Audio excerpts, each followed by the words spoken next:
raw and nerdy.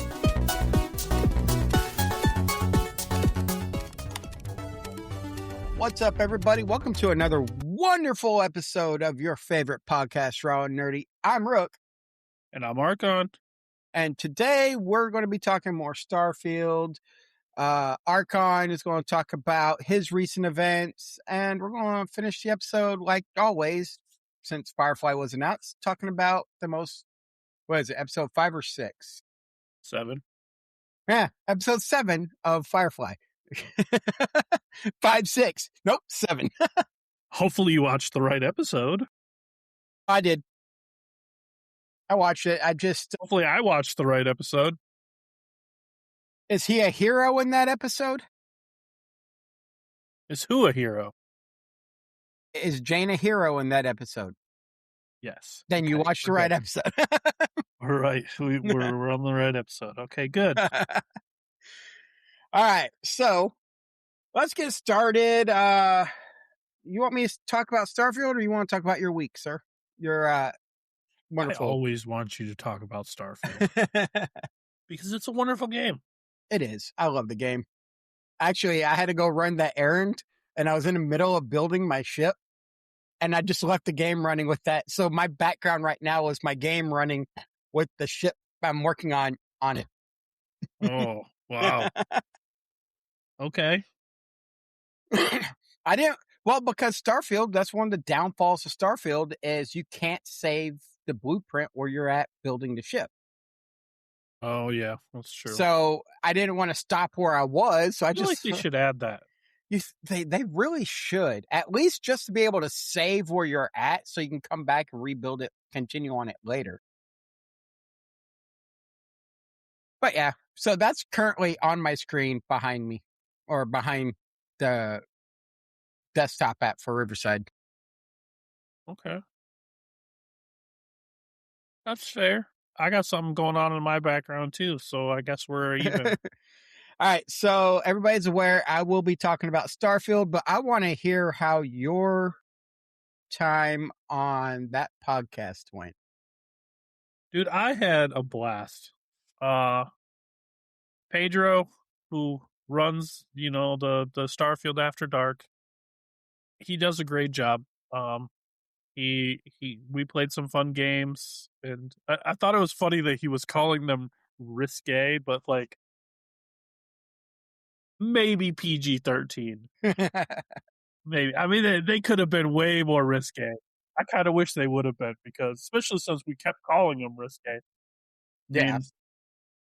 But we did some trivia. There was one trivia, like the one trivia game I was really worried about was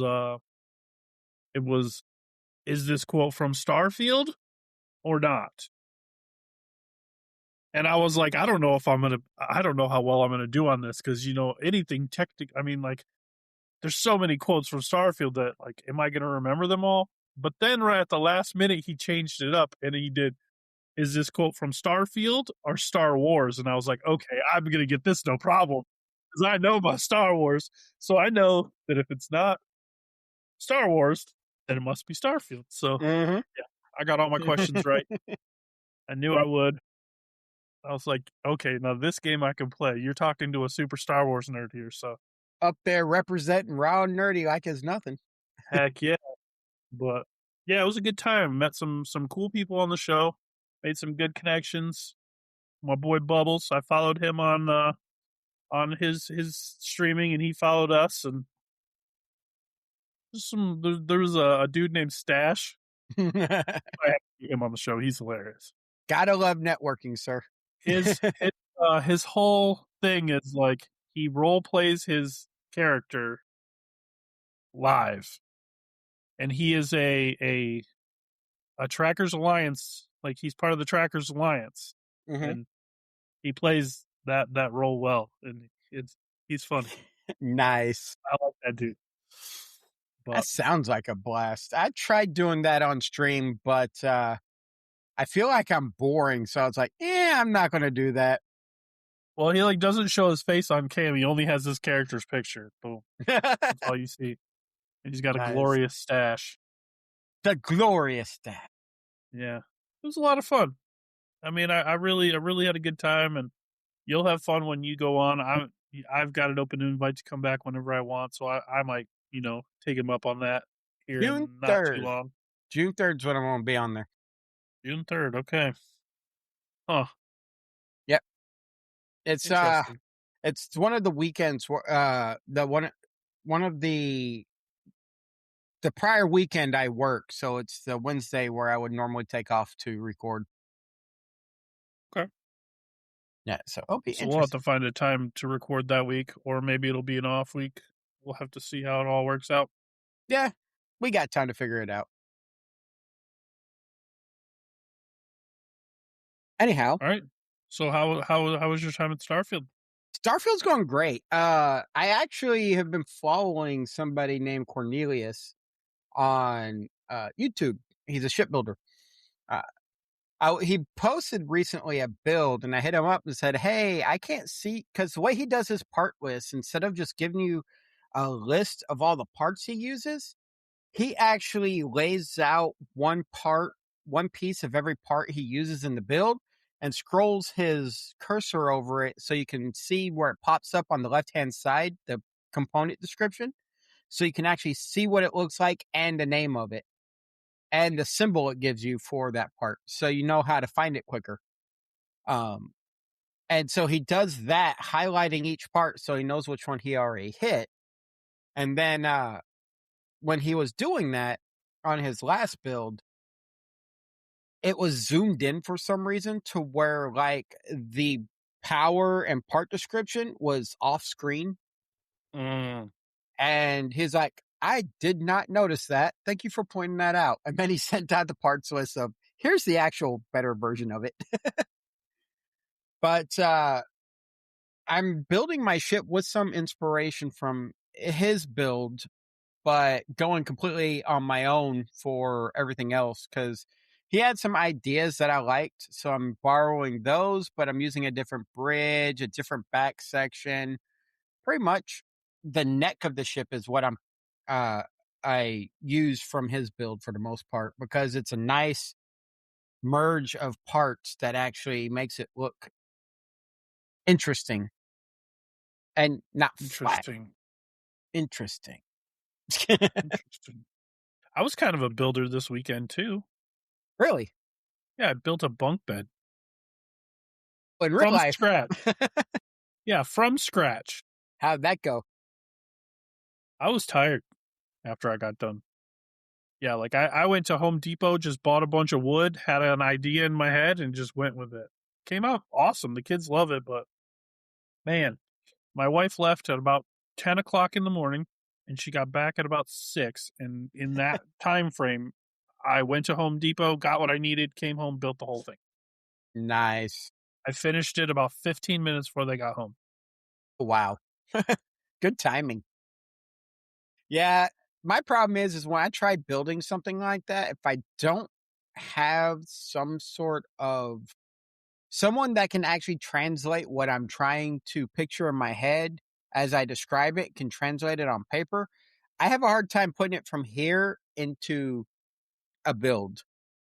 That's why my ships are hard to build, is I because mean, you did fine with your desk.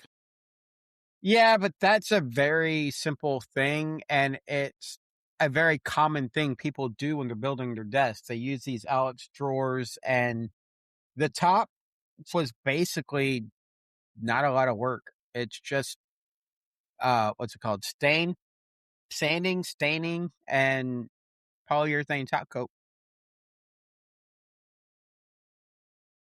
When I just have stuff where it's really artistic, like the design of a ship or Yeah. a tattoo design, stuff like that. I have a hard time putting what I'm picturing in my head onto paper.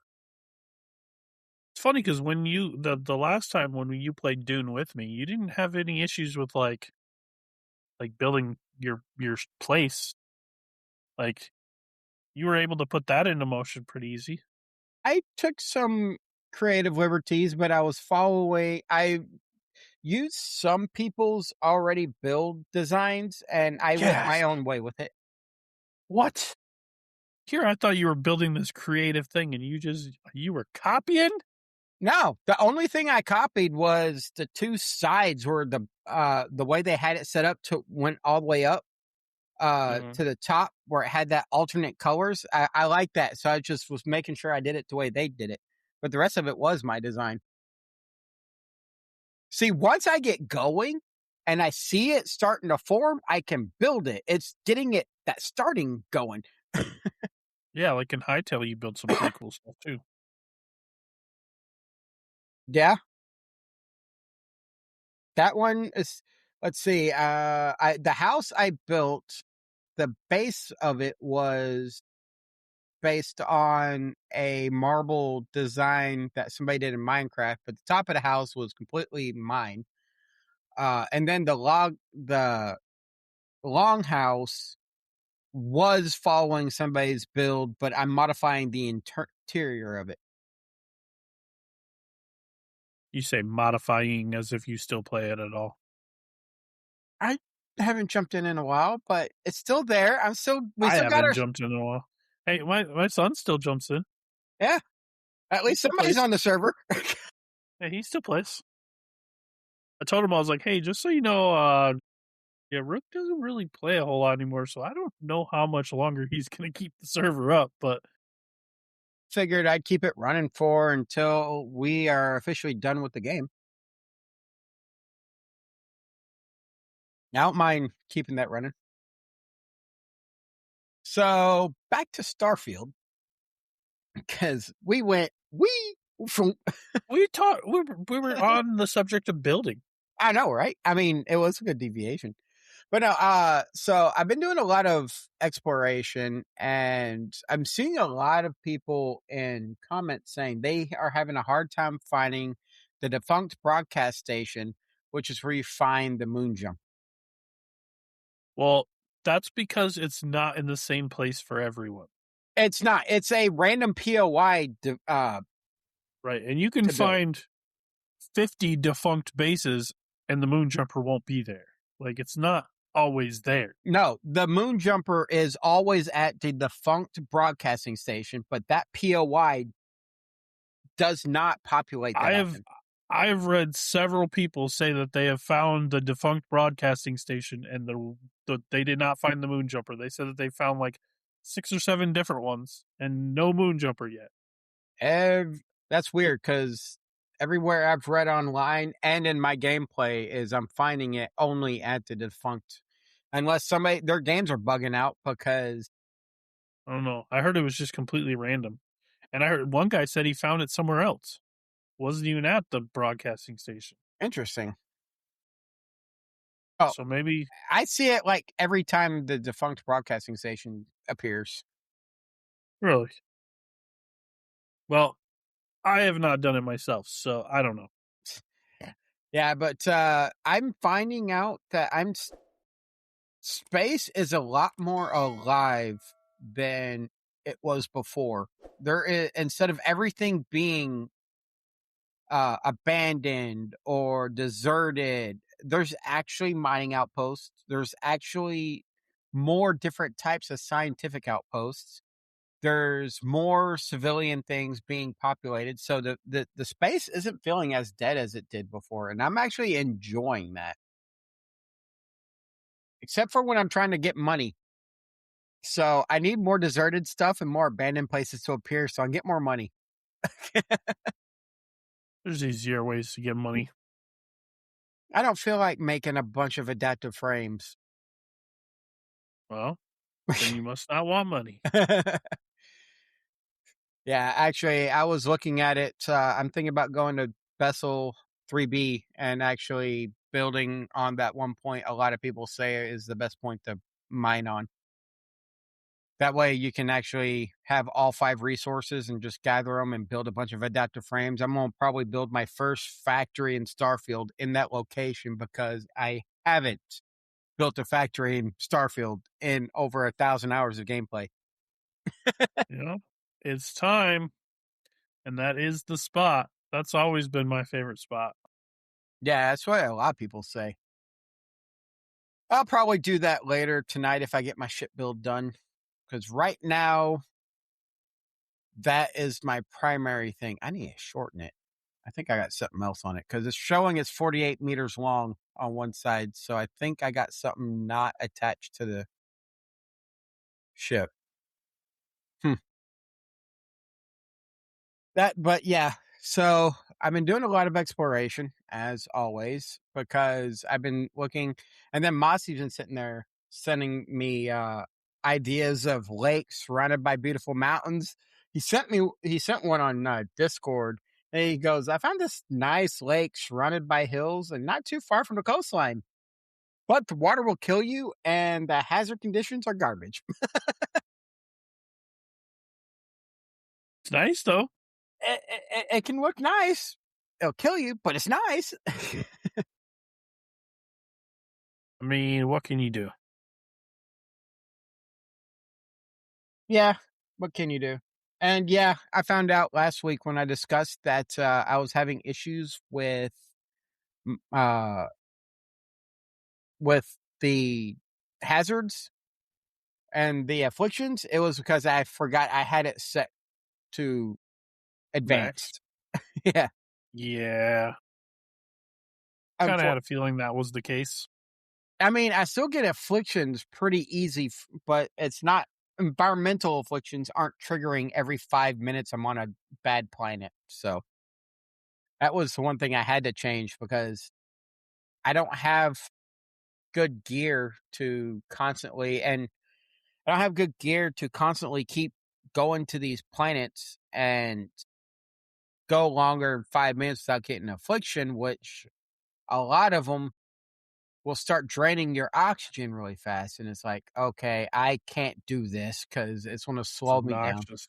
Yeah, it gets really annoying. And especially when you're playing with your affliction improvements, instead of it being the medication healing it, it only improves it, makes it harder. Mm-hmm. I did make one mistake I've noticed. Um, there's this mod I downloaded called Vigilance because I liked the armor design they had for their suits. But apparently, I wasn't paying attention to one of the quests he had on this mission, and uh, it gave me regenerative ability for my health, and I'm like, that kind of takes the fun of it. So now I gotta see if there's a way I can get rid of that without actually removing the mod. So Mm.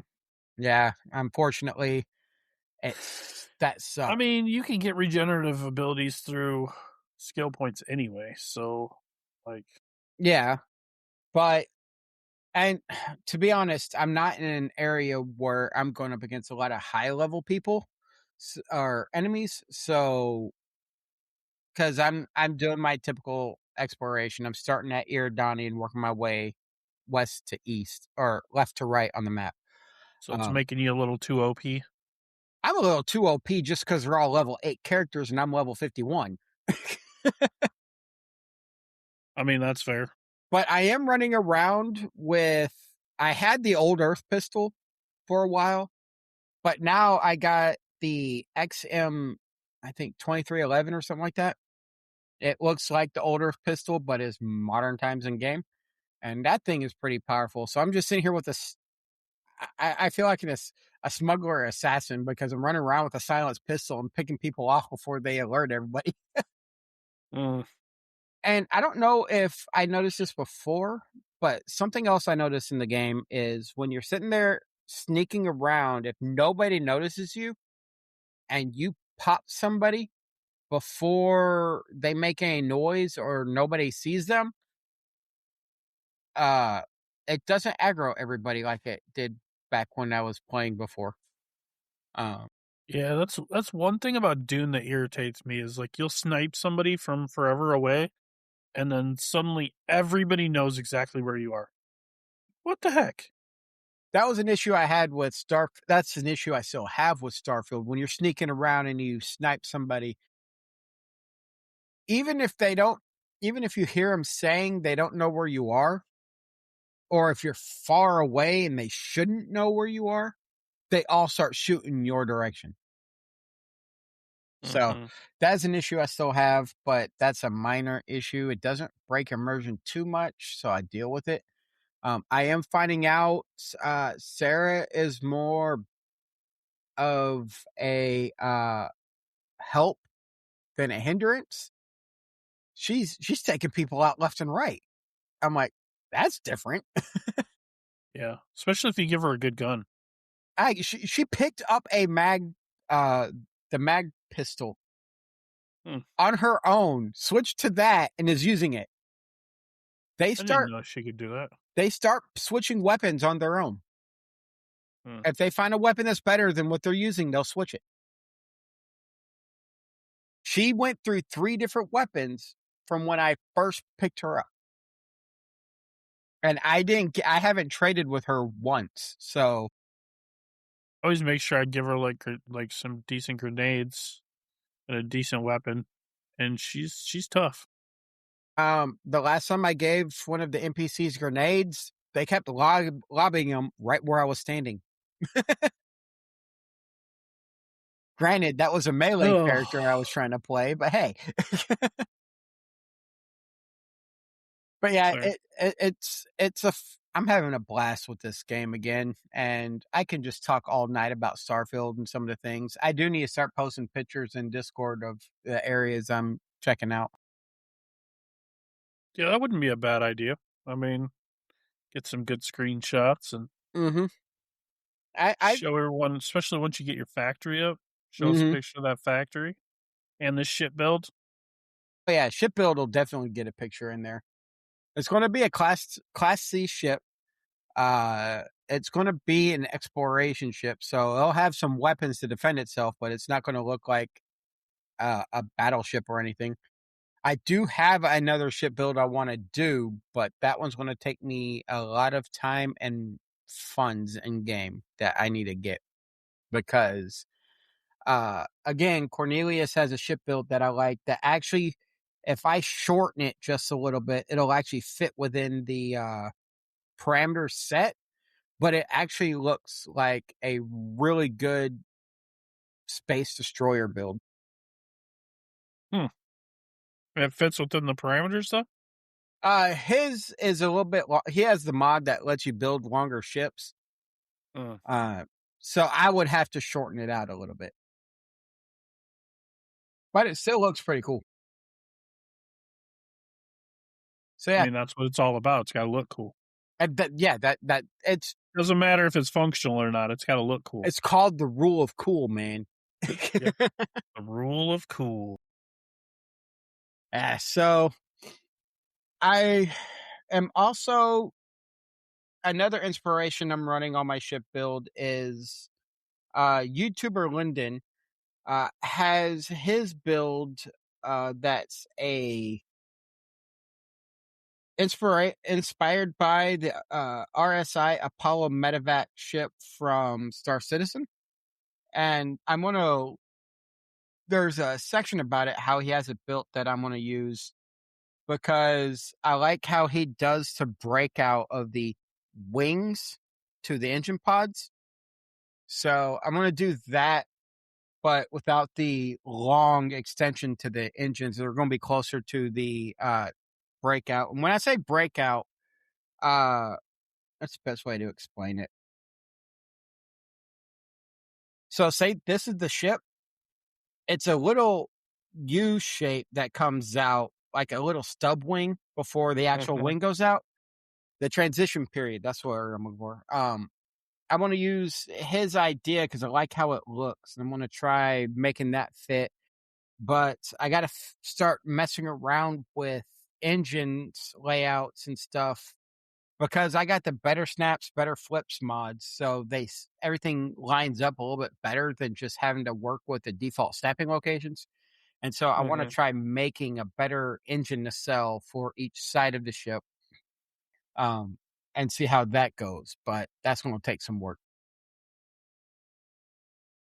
Oh It works. yeah, I hope it does, but that's what I've been working on lately. Is I haven't done too much elsewhere. Uh, but I have been working a lot on shipbuilding and trying to make better ships with mods.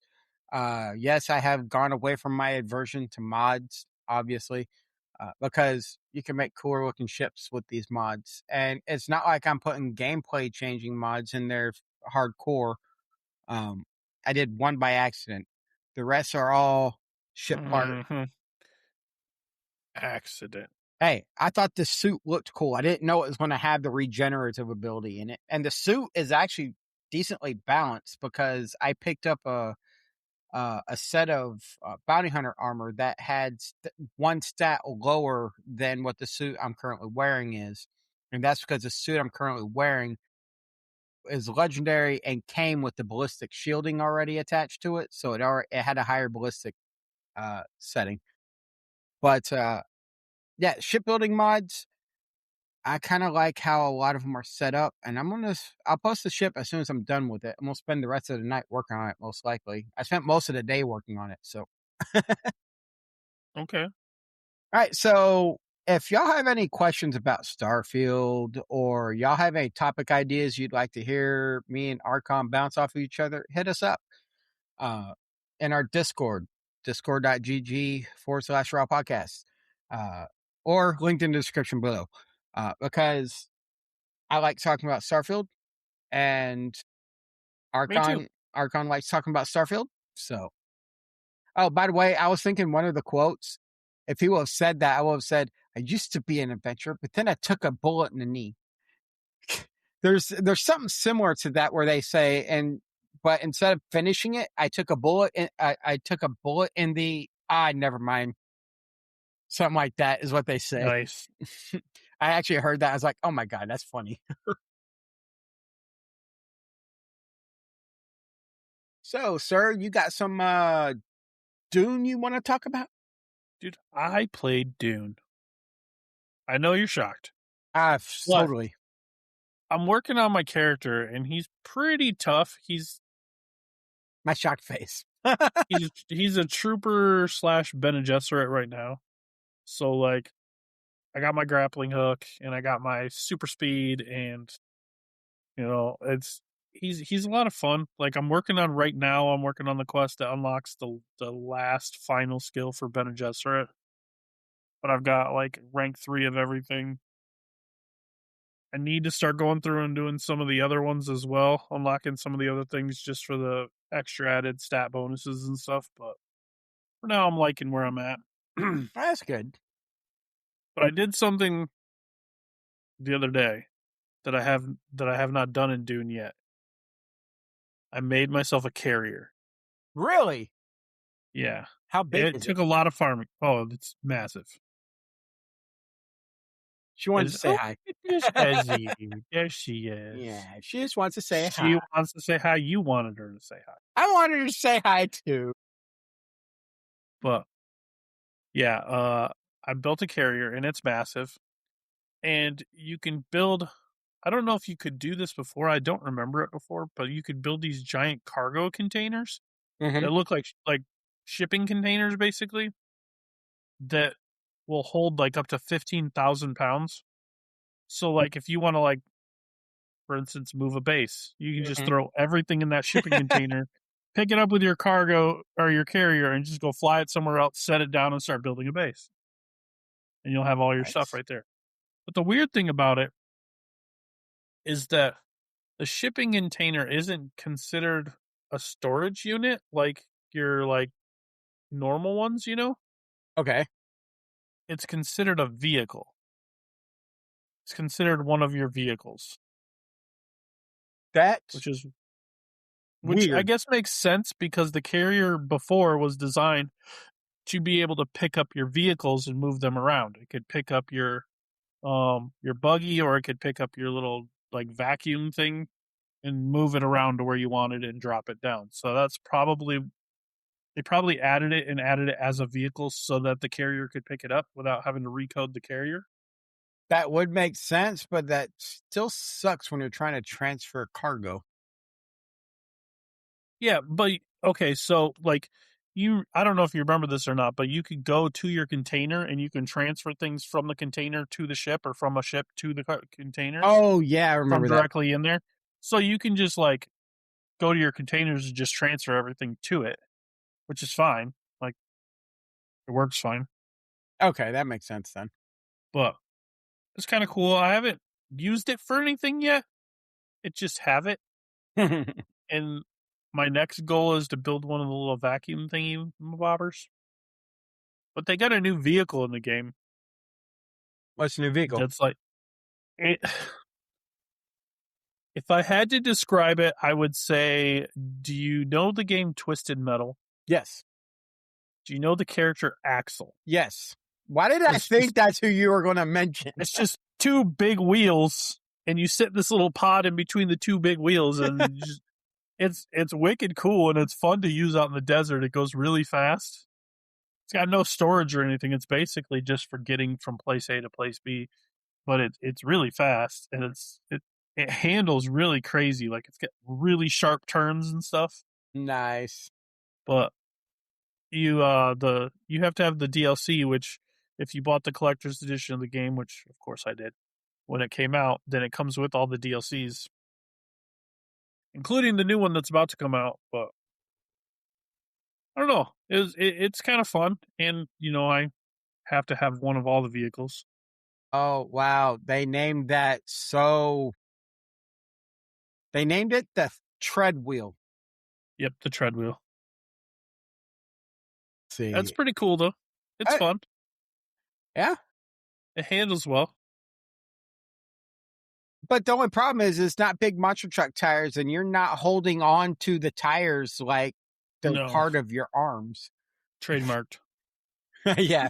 But no, I've seen similar items, not those exact ones, but similar in some other games but most of those were more like a unicycle bike where you sat in the center and the tire rotated around you. Right. This one looks more stable. Yeah. But gosh, what was it? Oh, I found out that you can customize now. Like, not only can you change the colors and stuff for your vehicles, but you can get different swatches for your vehicles and stuff too. So, like, instead of just having the standard ornithopter, my ornithopter looks really freaking cool. Like, Google a picture of Harkonnen ornithopter swatch, and you'll see what my ornithopter looks like, and it looks really freaking cool. Say that again. Harkonnen, because I'm the bad guy this time. The Harkonnen ornithopter swatch. Let's see images. Let's see. So instead of just looking like the standard ornithopter, it's got like a different look. That's a cool cockpit design. Yeah. With the little, like, all the windows around it, and kind of looks almost like a bug, but it looks really cool. And then it's like the red and black color of the Harkonnen, so it's like, yeah. Yeah, it doesn't look like it doesn't look like a flying spaceship with flappy wings. It looks like a bug. They have one for the buggy too, which gives it these weird, like, the tires are almost like balls. Yeah, you gotta look at the buggy now, because yeah, Big round things with balls. a bunch of pipples. And it also looks more buggish than Buggish, yeah. They have a lot more round designs versus Right. the Atreides one. Yeah, I don't even know what the Atreides ones look like, because I don't know. We went straight Harkonnen, which was a mistake because our server is like apparently 90% are Atreides, and like they win all the lands red things, everything. So the Atreides is the more straight lined, has the tracks on the buggy. Their ornithopters look more like helicopters or spaceships with flappy wings instead of bugs. Yeah. Lame. But yeah. I kind of like how that buggy looks though. The Atreides one? No. The Harkonnen one? Yeah, the Harkonnen one actually looks more like a vehicle than a tank. Yeah. I like it. So, I figured that out, so naturally I started playing with that, and I get distracted really easy in that game. Like, my buddy Chris he hasn't even played in the last couple days, but he's still like 30 levels higher than me because he like just goes through all the quest lines. Mm-hmm. I'm more of a, ooh, how can I build my base to make it look cool? And, ooh, look at all these cool variants for all these buggies I can get. And The let only me go do reason, this quest. Let me go do this quest line to unlock the tread wheel, even though I exactly, don't need it. that's the only reason I did quests, and it was mostly a tradies quest, so I could unlock stuff with the faction. Yeah. So that's kind of mainly what I've been working on. But right now, I'm doing something I shouldn't do. What's that? Downloading Diablo 4. Really? It's dude, it's got the new expansion just came out, and Yeah. from all my friends that dogged on it so bad and said PoE2 was way better and everything, now they're all saying like this is the best that Diablo 4 has ever been. Like it's actually pretty solid now, and they've added a bunch of really cool stuff, and so I'm like, all right. You notice they didn't say it was better than PoE2. They just said it's the best Diablo has ever been. I don't know if it's ever going to be better than PoE2. I mean, it's the one thing that my friend said that like kind of I like is he said that in the end game he actually feels like he's good at the game. Or like PoE2, no matter how good you are, you see these other people and you're just like, yeah, I'm just really not that good at this game because these guys over here are just absolutely destroying everything, and I'm just lame. But in this game, like when you get to the end game, you actually feel like you're good at it. Oh, that's good, because that's part of the reason I didn't like PoE is because it was like, I'm not good at this Hard. game. It's hard. It's very hard. It's like somebody tried taking uh, a Souls-like game and making it a Diablo-like game. An ARPG, yeah. But I don't know. I've also been watching a lot of videos this week on EverQuest Legends. Mm-hmm. I cannot tell you how excited for this game I am, man. It sounds like it. When it comes out, I'm going to be talking about it for a while. It looks so good. The more I watch on it, the more I see what they're doing to it.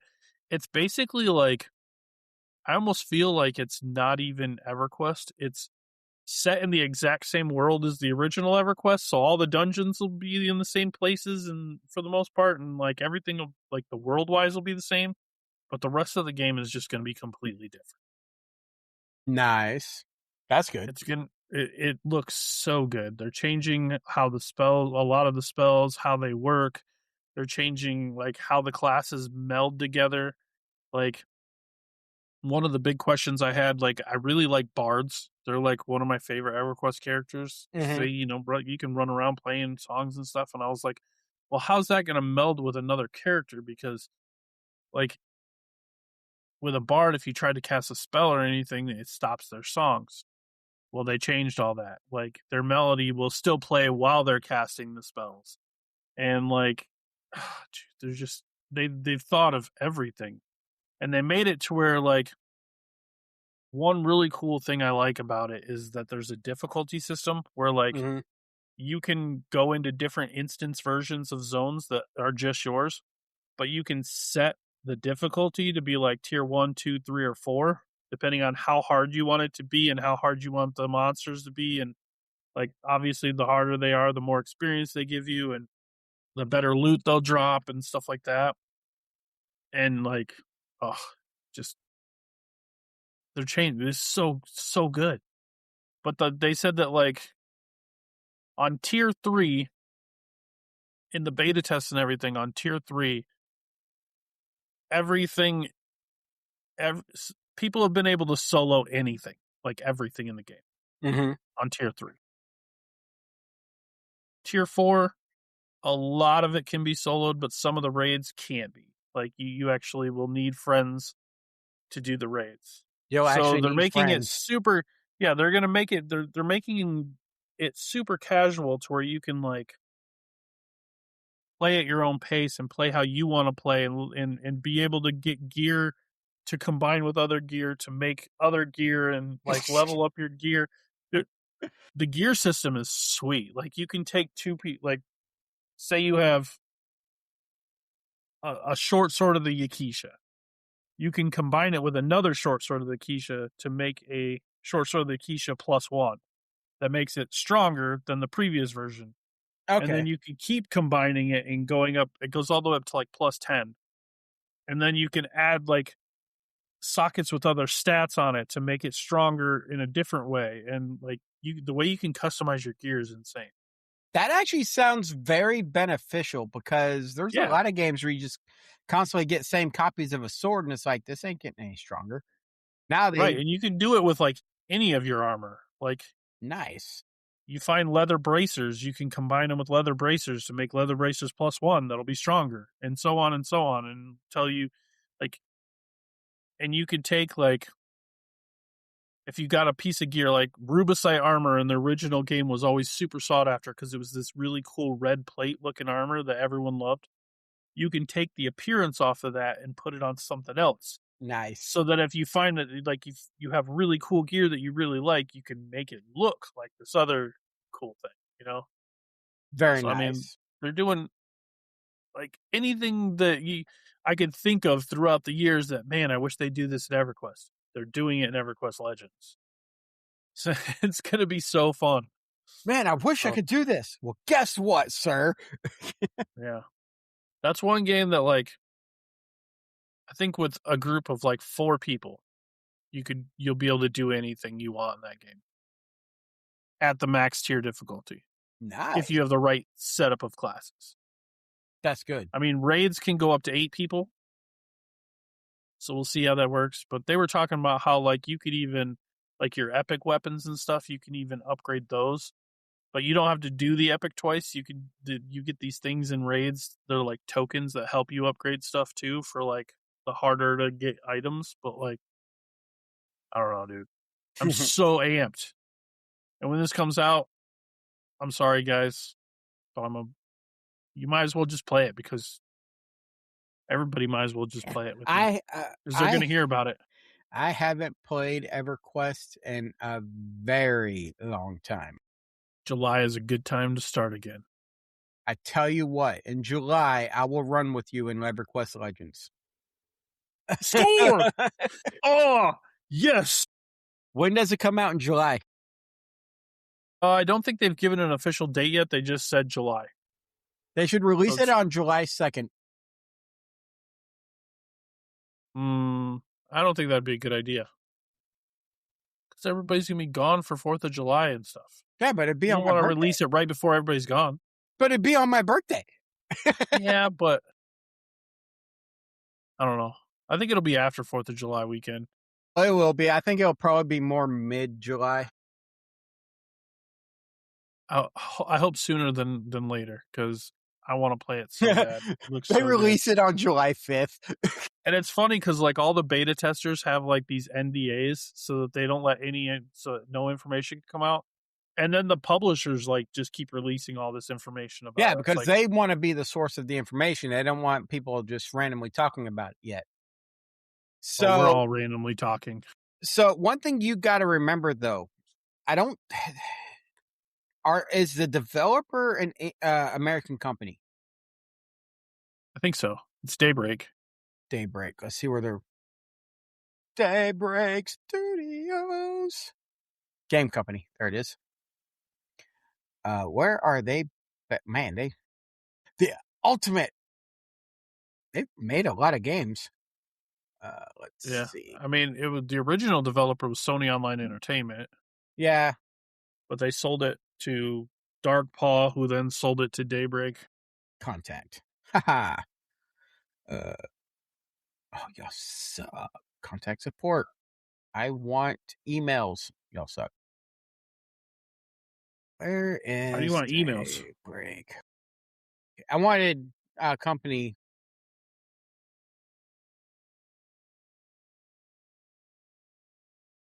Feel like I want to say it's probably California. San Diego, California. Boom. Yep. So they are American. So they might actually.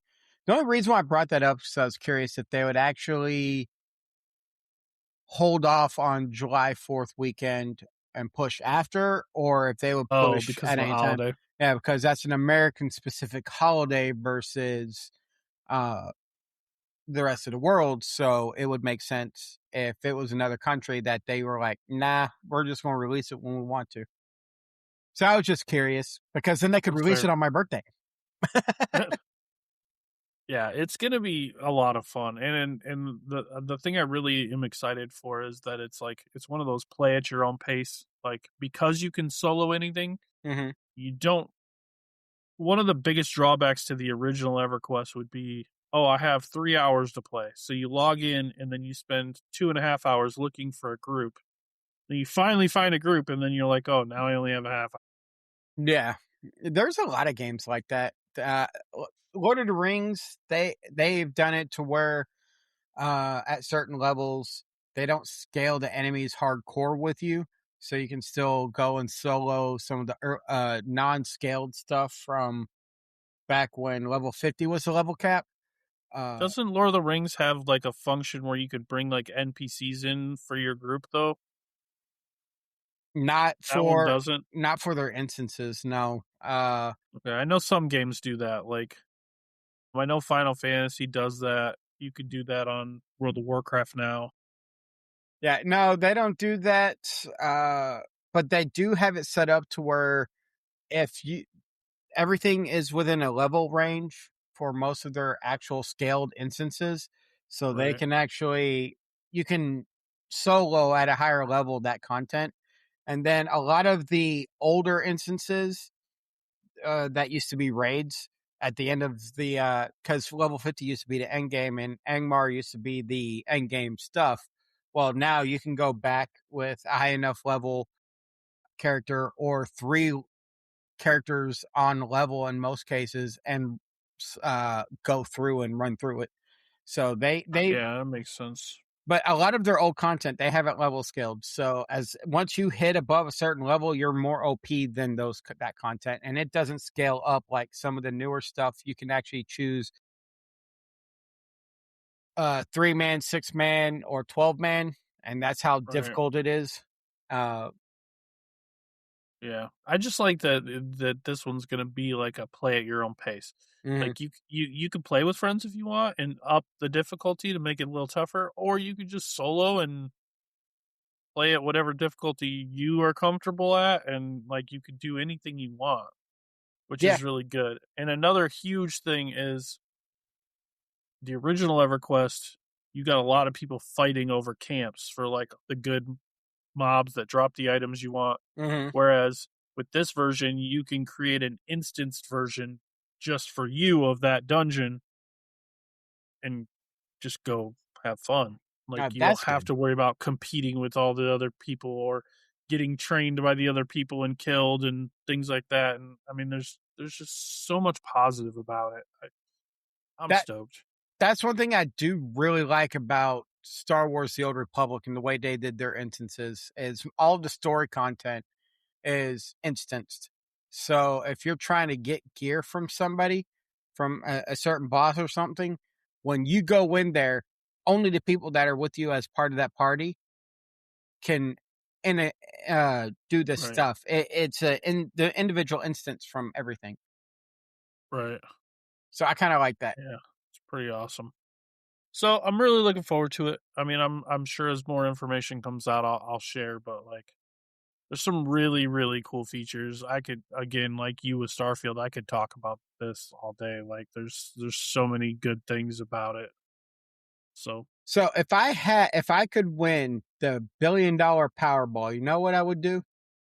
I would contact Sony Online Entertainment and actually purchase or attempt to purchase the rights. Oh, and Disney, Sony Online Entertainment and Disney, and try purchasing the rights to Star Wars Galaxies to have it remade and official again instead of having to use legacy servers. that'd 'Kay. be fun. With slightly updated graphics. Absolutely. Much more modern. Unreal 4 or better. somewhere around Unreal 4 instead of the 2002 to 2005 graphics it's running.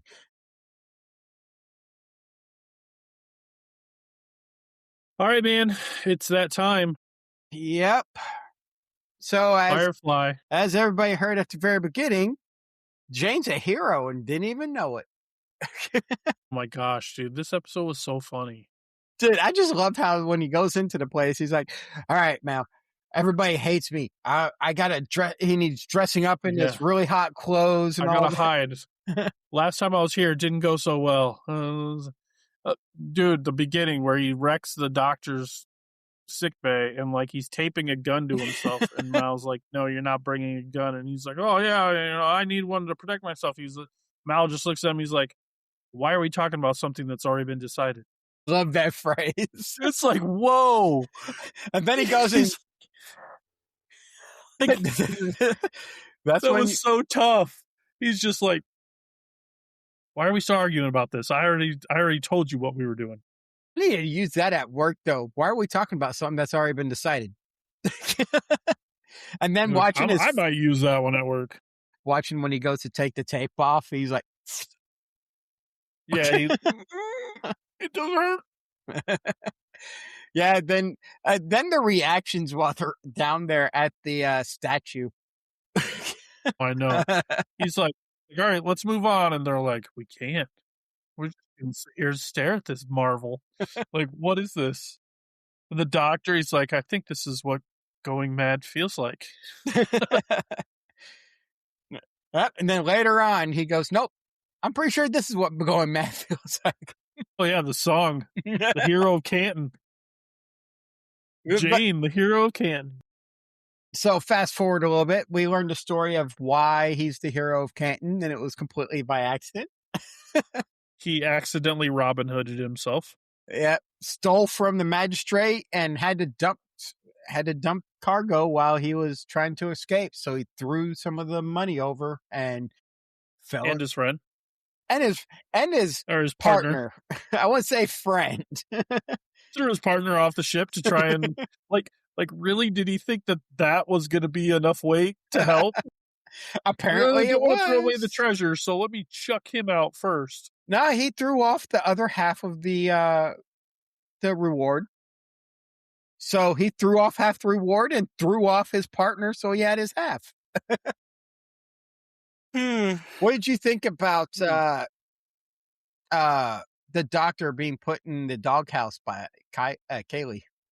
Oh yeah, she's like, yeah, that wouldn't be appropriate. So you can just stay here.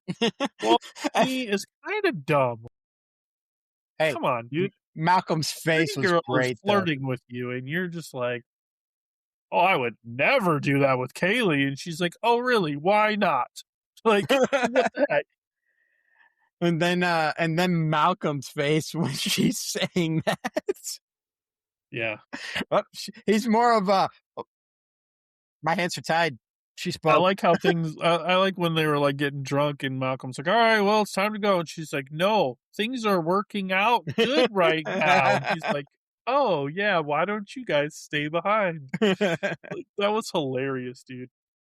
But the main thing of this episode was that we got to see some actual character growth from Jane, which is shocking because I didn't think that guy could grow, because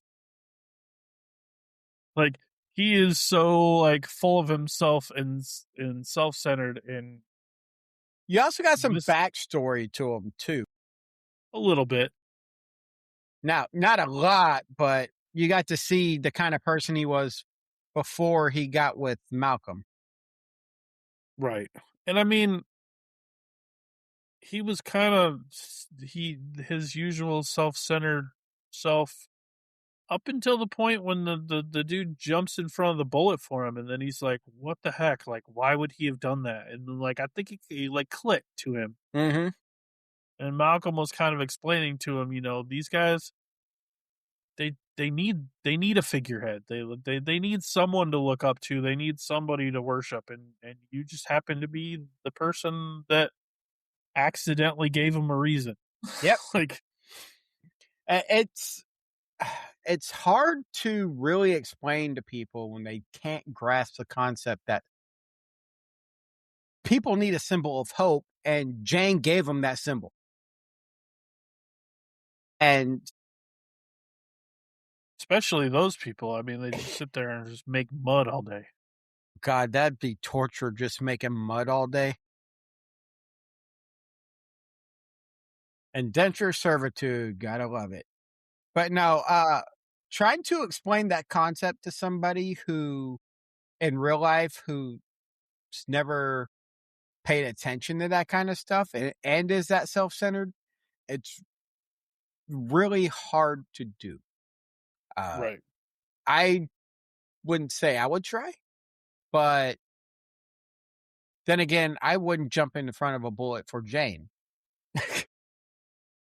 No. No. Summer, Very, very few people I would jump in front of a bullet for. I would in Firefly, I would jump in front of a bullet for River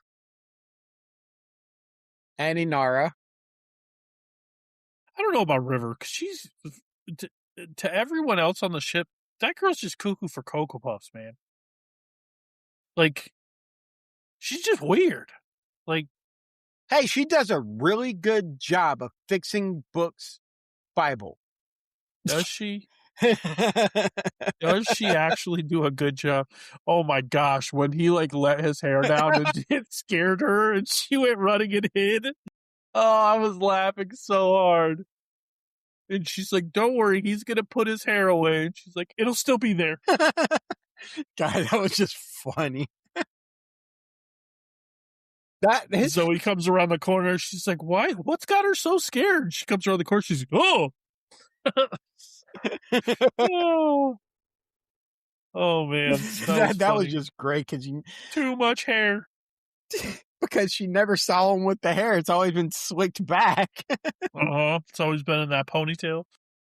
And now, to be honest, it does look goofy. Man, if you weren't expecting it, you come around the corner and there's just all that hair. Like, yeah. I mean, I wonder, because it's a show, so they had to do takes of that scene. I wonder, the first time they did that take, did she really jump when she rounded the corner? I mean, that might have been the original take. It might have been just so good. They're like, roll it.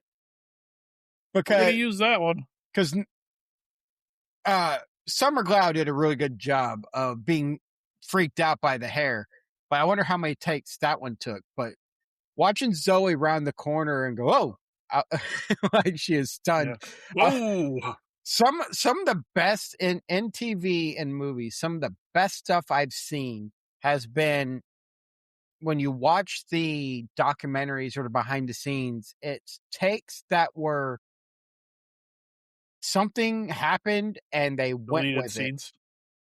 It. Not deleted or scenes. Or the non-deleted scenes, yeah. Not deleted scenes, but they just said something and it stuck because it went with it. It's just so good, yeah. Like Aragorn kicking a helmet and breaking his foot and actually screaming in real pain, and they kept it in the movie because it fit. Yeah. Those are fun. Like some of the ad-lib scenes and stuff like that, right, where they just like that scene in Goodfellas. I was actually just watching a thing today, that scene in Goodfellas. You know that movie? I know the movie. I don't know what scene you're talking about because you haven't given me any details. Well, I didn't know if you knew the movie or not, but there's a scene where Joe Pesci is messing with Ray Liotta, and he's like, what do you mean I'm funny? You saying I'm a clown? I'm here to entertain you? Apparently that whole scene, Joe Pesci just like improvised it. It was completely off script. And like Ray Liotta's reaction was like real. So what I would like to see is, so everybody knows, well, not everybody, some of our younger viewers probably don't know him, but Jim Carrey from his Ace Ventura days. I think everybody knows who Jim Carrey is. But Jim Carrey from his Ace Ventura days, I was reading backstories and stuff about what the script said, and some of the stuff where he acts crazy, the script says Jim Carrey be Jim Carrey. Yep. Ad lib. Some of these guys. There's a lot of scenes that he does in a lot of his movies that were just like completely just made up by him. Mm-hmm. And just seeing that kind of stuff from actors, and then the stuff they just roll with it. I like the professionalism of actors when somebody does something so off script and then they just roll with it, and the directors are like, "This is just too good. We're keeping it." Because I've seen too many stories of directors being like, it wasn't my way, so we're gonna retake. Good directors, in my opinion, when they see gold, they roll with it. And Joss Whedon was a good director and producer, so they rolled with a lot of stuff. Yeah. Joss Whedon, man. I know I've said it before, but that man's got a lot of hits. Mm-hmm. He's done a very, very well for himself. All in about the same time, too. They all just like one right after the other after the other. Yeah. Buffy to this day remains one of my favorite series. It's a good series, though. Can't argue that one. Buffy is a really good series. And Angel was a great spinoff. It was. I wish they would have had a Spike spinoff. That could have been fun. What's his name? I forgot his name. He plays Spike, but he's also the narrator for James Marsters? Yeah, James Marster. Marsters, whatever it is. No, Marston is a different guy. That's Cyclops. Marsters is Spike.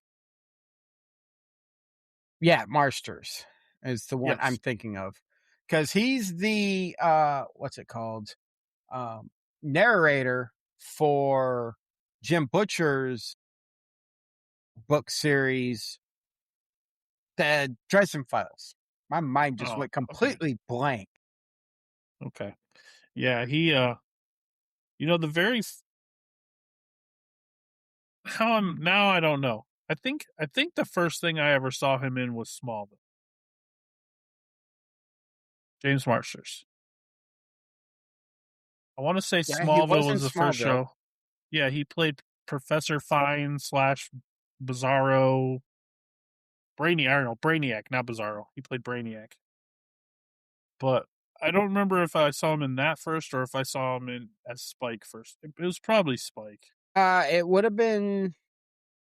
I'm saying me personally, which I saw first. When did you first start watching Buffy? Probably when it was. It might have been when it first came out. All right, so Buffy started in 97 and ended in 2003. Smallville started in 2001 and ended in 2011. Yeah, and he wouldn't have been in Smallville until after Buffy was over. So yeah, Did you know would have been Buffy. he's credited apparently for Dragon Ball Evolution? Okay. Oh, I don't. Whoa! I got really bright because I turned You on. just illuminated yourself. Let's Well, see. He did the voice of Nosferatu in DuckTales in 2020. ugh, He was new DuckTales. the English dub of Zamasu in Dragon Ball Super. Let's see. Warehouse 13, Great show. Supernatural. He was an episode called "Shut Up, Dr. Phil." He played Oh, Don I don't Stark. remember that one. I don't He remember that played episode. 5 episodes of Hawaii Five-O. He was in an episode of Numbers. Never seen that show. He voiced Captain Pharaoh Argus in Star Wars: The Clone Wars in the episode Cloak of Darkness. So he's Been around. 2005 to 2010 when he was actually in Smallville. Yeah, he was in it for a while. Yeah, so he did Spike up to 2004. So yeah, so Yeah, it would have been after. it was after. So yeah, it would have been Spike I saw first. Let's Well, see. Movies. Where are they? There they are. Let's see. Bread Factory, Dudes and Dragons. Dragon Ball Dudes and Dragons. 2015. There was Okay. something called Dudes and Dragons. All right, so Dragon Ball Evolution. He played Lord Piccolo. Oh, Yep, that's the whole reason why my screen got bright. Is I wanted to see what he was in. which Dragon Ball he was in, I said Evolution, but I wanted to know who he or played. which character in Evolution? That's Yeah. what I meant. Although I heard that wasn't a good Dragon Ball. I don't The know. only Dragon Ball I've ever seen is Dragon Ball Z. I've seen Up through the Frieza saga. I haven't seen it after that. Dude, I watched somebody take out all of the fluff out of the Frieza saga and then just ran all the fight. That's still a long fight. Dude, I wish you could watch it without all the fluff. Like without all the next time on Dragon Ball Z. Last time on Dragon Ball Z. See, I don't care. It used to drive me nuts that every day I'd get home to watch it and I would get like 9.5 minutes of episode in a 30-minute block. Or you would get a fight that lasted 15 episodes because of all the inner monologue they're doing during the fight. Yes. I mean, I don't mind that part. I don't mind the monologue. I just mind the fights taking forever because it's like Goku would be like, Kame! And then next time on Dragon Ball Z, will Goku get his Kamehameha off? Find out on the next episode. Previously. Goku didn't get through his Kamehameha yet, but next time, it's like, gosh, seriously. Dude, they had a whole episode where he was just charging the Spirit Bomb. I was going to say, I think I remember one episode where it took him 3 episodes to get a Spirit Bomb off. Mm-hmm. Yeah. And we're just watching what's going on while he's working on his Spirit Bomb. It's like, is he ever going to throw this thing? Love to actually sit down and get rid of all of, like you said, get rid of all of the, we'll just continue calling it fluff, the recap and the, what's it called? The trailer for the next episode. I would actually like just to run it all together and see what kind of movie you get for a season. Yeah, that'd be great. Because then you cut it down, you get to watch 15 episode fights take. I bet there's a cut of it out there. There probably is. It's going to take a lot of research, but I'm pretty sure there is. All right, everybody. So, yeah, we went sidetracks at the end of this, but that's what makes this show so great. And that's why me and Archon love recording this show. So, if you're interested in editing for us or any other business opportunities, hit us up on our email. It's podcastraw@gmail.com.